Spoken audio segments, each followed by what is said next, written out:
Before we begin, like the video and tell me in the comments where in the world are you watching from. The American listening station at Nakhon Phanom, Thailand, 1968, is a cathedral of noise. Banks of whirring reel-to-reel tape recorders capture every whisper across the radio spectrum in Vietnam. Analysts plot signal origins on vast maps, building a ghostly electronic portrait of the enemy. It is intelligence as an industrial product, massive, technological, and profoundly distant from the steamy soil where the war is actually fought. Now, shift 800 kilometers east into the triple canopy darkness west of Nui Dat. An Australian SAS patrol is motionless. The point man, a man whose file at MACV headquarters likely doesn't exist, lifts his hand. He is not a digger, he is a Bru tribesman, a Montagnard, barefoot, wearing a faded green utility shirt. He points to a patch of earth that looks no different from any other. He whispers a single word in his own tongue to the SAS sergeant behind him. The sergeant translates the untranslatable, a faint scuff in the moss, the specific angle of a broken twig, signs that reveal not just that someone passed, but that they were king, ethnic Vietnamese, lowland soldiers, moving with purpose 5 hours ago. The patrol changes direction instantly. They have just avoided walking into a battalion-sized movement, invisible to satellites and silent to radio intercepts. This scene was the Australian SAS's ultimate edge, a secret they understood from the very beginning.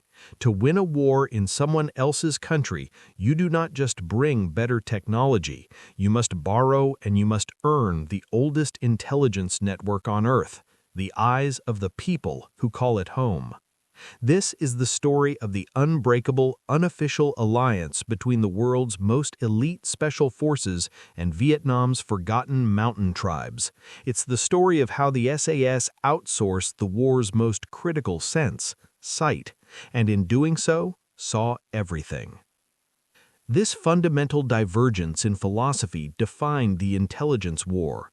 The American approach was built on a doctrine of technological collection and analytical mass.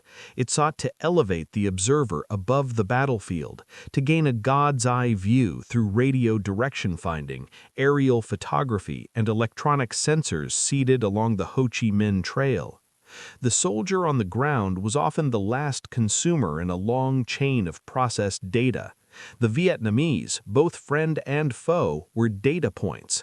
The Australian SAS, their mindset forged in the intimate jungles of Malaya, operated on a contrary axiom.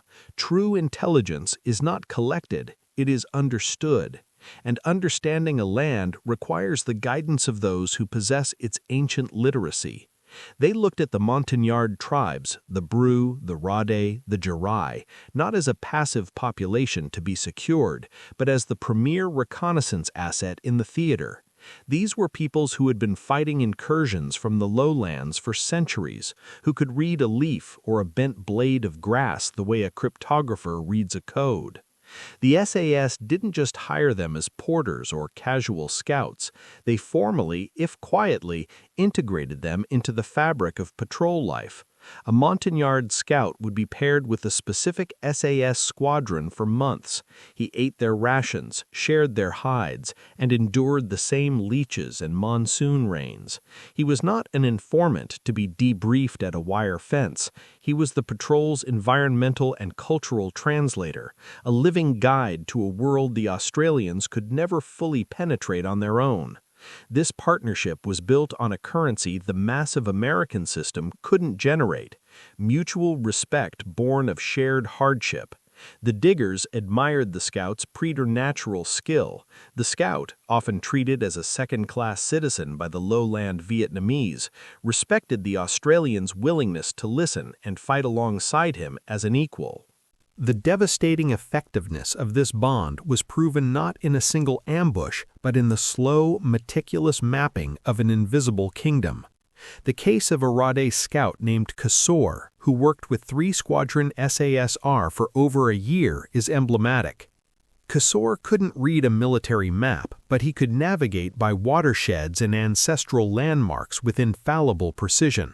On patrol, he would identify plants for water, roots for medicine, and animal signs that indicated recent human disturbance. But his true value was cultural. He could distinguish between the trail sign of a VC main force unit, disciplined, using cut branches, and a local guerrilla unit, sloppier, using broken foliage. He knew which hills were considered spiritually significant and thus avoided for camps, and which valleys were traditional travel corridors used for generations.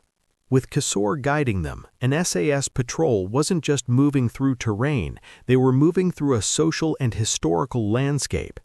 They could predict not just where the enemy might be, but where he felt safe, where he would cache supplies, and where he would rest.